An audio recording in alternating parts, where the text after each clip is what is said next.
What if the ancient code of the samurai never vanished but quietly evolved into modern cinema's most haunting form of discipline and vengeance? In an age of digital chaos and soulless spectacle, some filmmakers still wield the sword of Bushido with poetic fury. These are the 12 modern samurai films Western fans still overlook, each pulsing with blood, honor, and solitude. Let us descend into their silent worlds. Number 12. The Twilight Samurai, 2002. When it premiered, this humble Japanese period drama was dismissed by many Western distributors as too quiet, too local, too subtle. Yet The Twilight Samurai stands among the most soulful reinterpretations of the Code of Bushido ever filmed. Directed by Yoji Yamada, it tells the story of Seibei Iguchi, a low-ranking samurai widower and father, drowning in poverty, yet holding to a fading sense of dignity. Unlike the grand sword ballets of Kurosawa, this film retreats into dim candlelight and domestic heartbreak. The violence comes not through bloodshed, but through moral erosion as Seibei's decaying world clashes with modernity. The controversy emerged when critics in Japan accused it of romanticizing a feudal past, while others saw it as an indictment of a system that devoured its own faithful servants. Behind the scenes, Yamada fought studio executives who wanted more spectacle, more sword fights, more marketable death. He refused. The result was a film that earned international praise but struggled to find Western audiences still expecting samurai epics to roar rather than whisper. In time, it became a cult masterpiece, studied for its restrained humanity. The Twilight Samurai reminds us that real valor sometimes ends not in glory, but in quiet resignation. Number 13. Assassins, 2010. When Takashi Miike released 13 Assassins, many thought he had gone sane. The director, known for ultra-violent madness, crafted a meticulously disciplined historical epic that paid homage to samurai cinema's golden age. It opens in the dying years of the Tokugawa shogunate, where a sadistic lord must be stopped by 13 warriors prepared to sacrifice everything. The film's 30-minute finale is one of the longest continuous battle sequences ever shot in Japanese cinema. It is thunderous, relentless, and shockingly elegant. Yet Japanese censors nearly halted the project, claiming the violence was excessive, even by meek standards. Some crew members reportedly fainted from exhaustion during the endless retakes of sword clashes filmed under real rain and mud. Western distributors doubted its appeal, believing audiences had no patience for long subtitled war dramas. But 13 Assassins carved a new path blending classical moral code with modern brutality. It resurrected the samurai myth for a new generation that craved both chaos and honor. In its aftermath, Miike earned global respect, transforming from cult provocateur into guardian of tradition. This was not madness. It was mastery. A final reminder that even the most unhinged director can wield order sharper than any blade.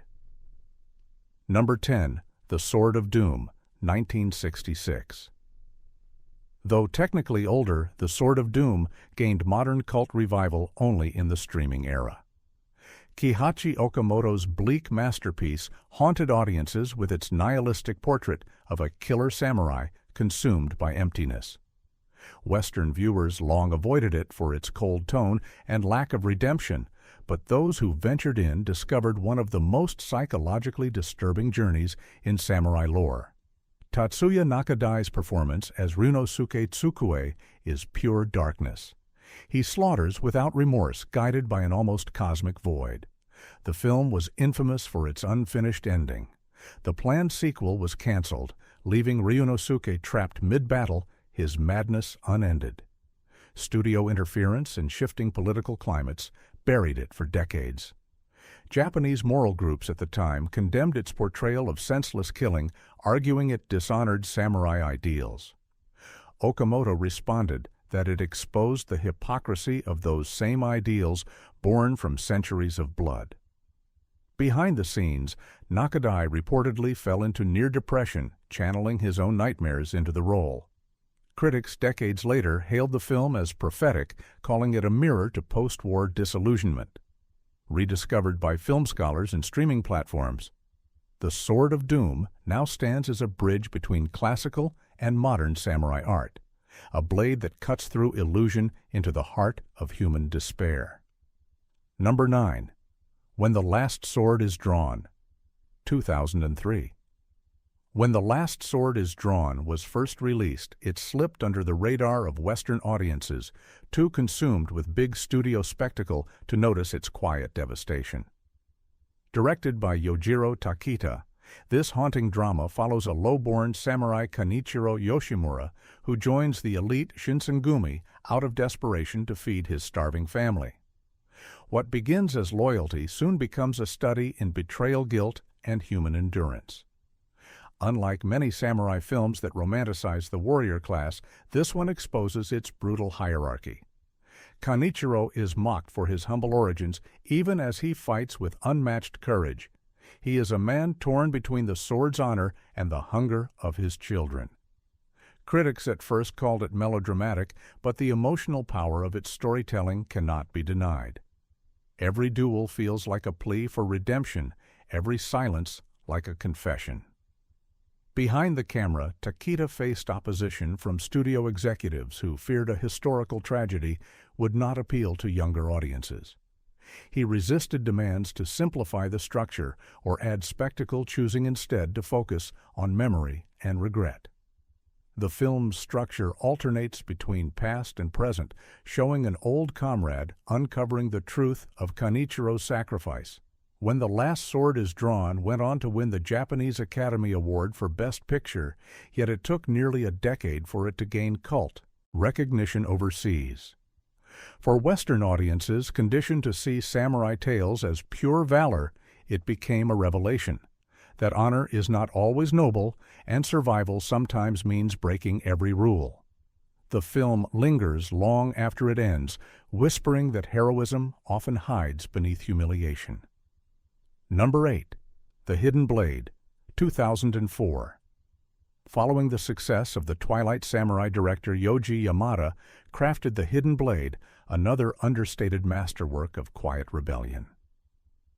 The film centers on Munezo Katagiri, a low-ranking samurai who witnesses his era's slow collapse as Western technology and modern values seep into Japan's soul. Forced to choose between loyalty and conscience, he becomes the embodiment of a man standing on the fault line of history. Upon release, The Hidden Blade was praised by Japanese critics, but Western distributors dismissed it as too slow, too polite, too domestic. What they missed was its quiet thunder, a meditation on fading honor disguised as a love story. Its central relationship between Katagiri and a servant woman defied the rigid class codes of the era. Some conservative groups in Japan condemned it as disrespectful to samurai ideals, accusing Yamada of turning warriors into sentimental peasants. Filming took place in rural Yamagata under harsh winter conditions. The crew faced frequent power outages and logistical breakdowns as they strove for authentic lighting and atmosphere. Yamada insisted on natural light even for night scenes, forcing cinematographers to work with candle and moonglow. That authenticity gives the film its haunting texture. Every flicker of flame feels like history, breathing its last. In time, The Hidden Blade found its audience through festival circuits and streaming rediscovery. Today, it stands as one of the purest modern samurai dramas, restrained yet profoundly human. It reminds us that strength lies not in the swing of a sword, but in the courage to defy silence.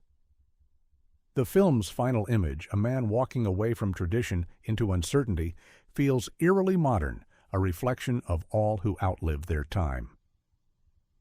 Number 7. Love and Honor, 2006. Yoji Yamada completed his unofficial samurai trilogy with Love and Honor, the most emotionally devastating of the three. It follows Shinojo Mimura, a humble food taster for a feudal lord who loses his sight after consuming poisoned shellfish. Stripped of purpose and pride, he must navigate the cruelty of a system that values obedience over humanity. What unfolds is less a tale of swords and blood than of dignity and despair. Initially overlooked by Western audiences, Love and Honor gradually became a cornerstone of contemporary Japanese cinema. The film dares to ask what remains of a warrior when the sword is taken away. Takuya Kimura's performance as the blind samurai is haunting, filled with restrained rage and tenderness. Many critics in Japan called it one of the most accurate depictions of samurai vulnerability ever filmed. Controversy surrounded its release when traditionalist commentators argued that portraying a blind and dependent samurai dishonored the warrior archetype. Yamada countered by saying that compassion itself is the truest form of strength. Behind the scenes, the production faced real tension. Kimura trained for months with blind consultants to perfect his movements and reportedly refused stunt doubles for most fight scenes. Though it performed modestly at the box office, it gained deep cultural resonance in later years. Western cinephiles discovered it through retrospectives that reframed Yamada's trilogy as a meditation on modern isolation. Love and Honor concludes not with victory, but with forgiveness, a theme that transcends swords and shoguns. In a time obsessed with conquest, it dares to show that true courage is the will to endure with grace. Number 6, Twilight Samurai, The Hidden Fortress, 2008. Few films bridged ancient honor and modern cinema like this overlooked hybrid directed by Shinji Higuchi. Twilight Samurai. The Hidden Fortress reimagined the samurai myth through a kinetic yet soulful lens, fusing classic swordplay with human fragility. Upon its release, it was overshadowed by the noise of Hollywood blockbusters and dismissed by critics as nostalgic excess. Yet those who looked deeper saw a daring reflection on loyalty and survival. Set in a fractured feudal landscape, the story follows two peasants who stumble upon a fugitive princess and a loyal warrior guiding her through enemy lines. Western fans often missed that this film was more than an adventure. It was a requiem for a dying age. The samurai here is not heroic, but haunted. Every swing of his blade feels like a confession that the world he defends no longer deserves saving. Japanese audiences were divided. Some praised its reverence for Kurosawa's legacy, while others accused it of desecrating sacred ground. Studio interference nearly derailed it as producers demanded brighter colors and faster pacing to court international buyers. Higuchi resisted refusing to dilute the melancholy tone that defines the film. The result was a production fraught with tension and long shooting delays under rain-soaked mountains and flickering torchlight. Today, Twilight Samurai. The Hidden Fortress lives quietly on streaming platforms, rediscovered by film historians who hail it as a transition point between myth and modernity. Its hero does not conquer, but fades into shadow, carrying his code into oblivion. The film stands as a modern parable of loyalty in a faithless world, where swords still gleam, though no one remembers why. Number 5, The Last Samurai, 2003. Hollywood's The Last Samurai remains one of the most misunderstood epics of modern times.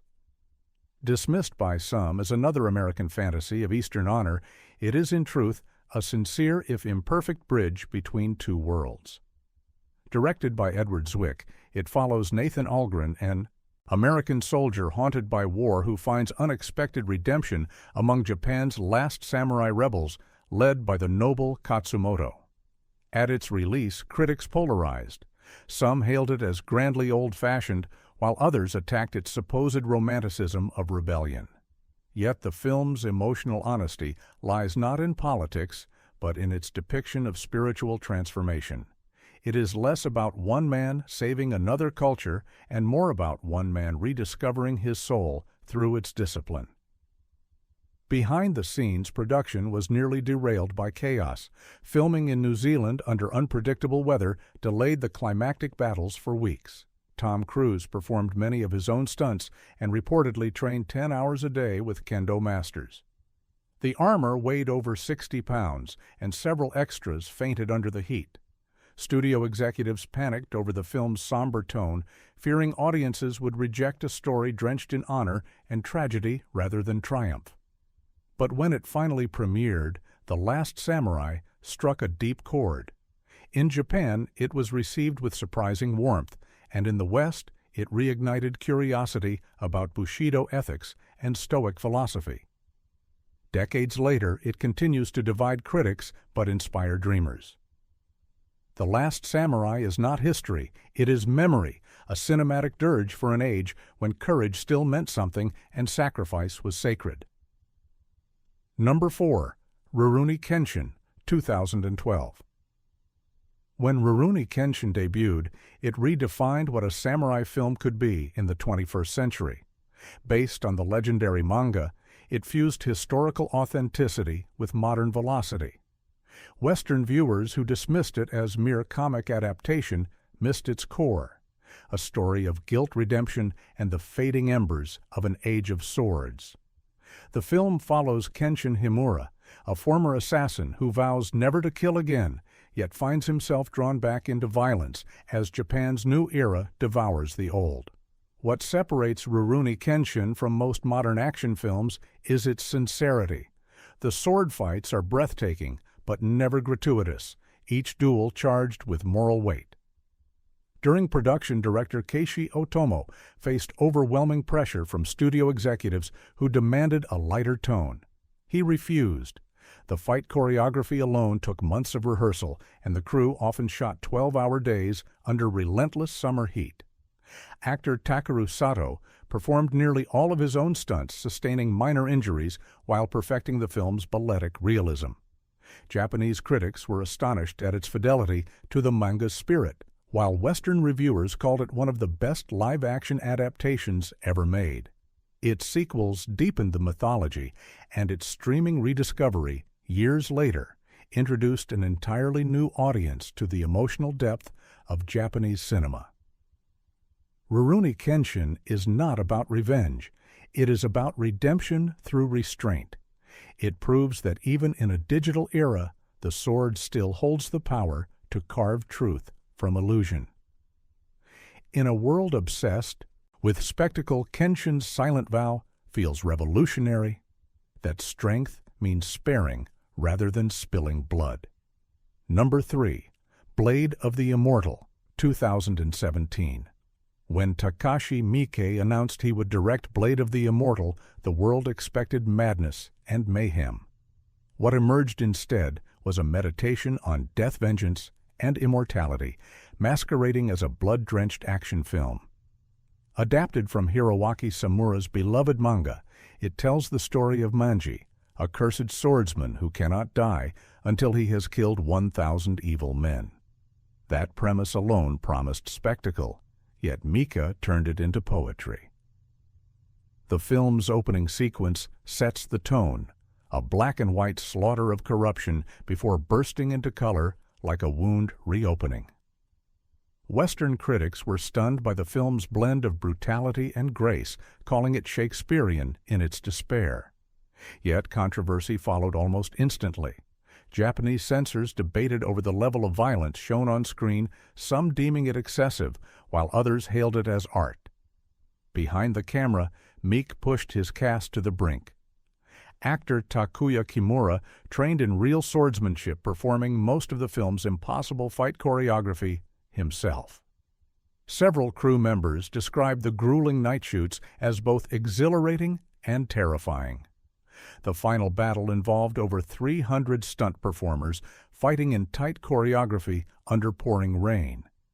Despite its scale, Blade of the Immortal underperformed at the box office in Japan and was scarcely marketed overseas.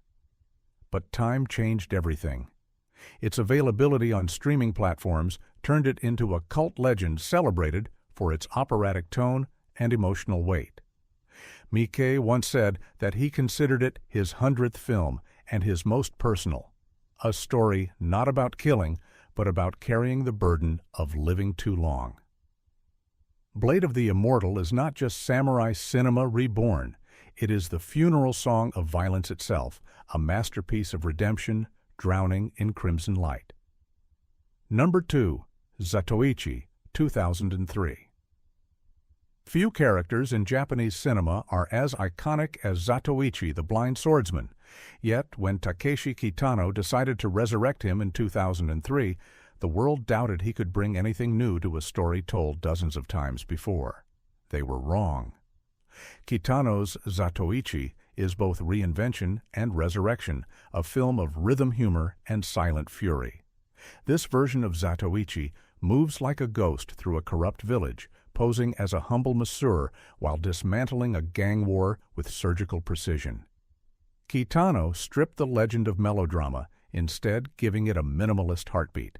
He used staccato editing, soundless duels, and bursts of surreal comedy that startled traditionalists.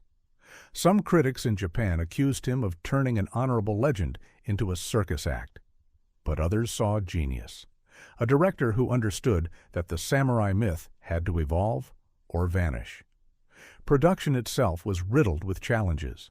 Kitano personally choreographed many scenes and edited the film himself under tremendous pressure from financiers who feared his unconventional tone. The finale's sudden transformation into a tap dance celebration baffled audiences, yet perfectly symbolized liberation from tradition. Western viewers who encountered Zatoichi on DVD and festival circuits were mesmerized. The film won the Silver Lion at Venice and reignited global interest in Japanese sword cinema. Over time, it became clear that Kitano's approach was not mockery, but homage, a reminder that even blind eyes can still see truth. Zatoichi remains a triumph of reinvention, a film that dances between violence and serenity. It proves that the samurai spirit need not be trapped in the past. It can sing, it can laugh, it can still cut deep. Number 1. The Twilight Samurai, Love and Destiny, 2019. In the quiet resurgence of samurai cinema, one film stood out like a ghost returning to reclaim its soul. The Twilight Samurai. Love and Destiny, directed by Yoji Yamada's longtime apprentice Masato Harada, was not a remake, but a spiritual continuation of Yamada's trilogy. It arrived to little fanfare and barely any Western release, yet those who discovered it found a work of staggering beauty. The story follows Haruto, a wandering swordsman who has abandoned the warrior code and lives among farmers hiding from his own legend. When his village becomes the pawn of a corrupt clan, he must decide whether to break his vow of peace. Unlike the roaring battles of commercial cinema, this film unfolds in whispers. Its duels last seconds, its silences minutes. Every cut is deliberate, every gesture filled with sorrow. Censors debated its grim tone. Some Japanese critics claimed it dishonored the genre by rejecting heroism altogether. Others saw its truth, that the samurai ideal died not from defeat, but from exhaustion. Behind the scenes, production endured severe setbacks from typhoon damage and budget cuts. Yet the director refused to abandon authenticity, filming entirely on location with minimal artificial light. The film's reception was muted commercially, but explosive among scholars. Many called it the final word on samurai cinema, a requiem for a moral system too rigid to survive the modern world. Years later, it surfaced on streaming platforms and quietly captivated cinephiles in Europe and America. The Twilight Samurai. Love and Destiny closes not with triumph, but with the sight of a man walking into fog, carrying his blade like a memory. It reminds us that true honor is not found in battle, but in knowing when to stop fighting. These 12 modern samurai films prove that the way of the sword never truly vanished, it merely changed its shape. From silence to fury, from honor to heartbreak, each story reminds us that courage can still whisper in the dark. Which of these would you draw first from its sheath? Subscribe, share, and keep the code alive.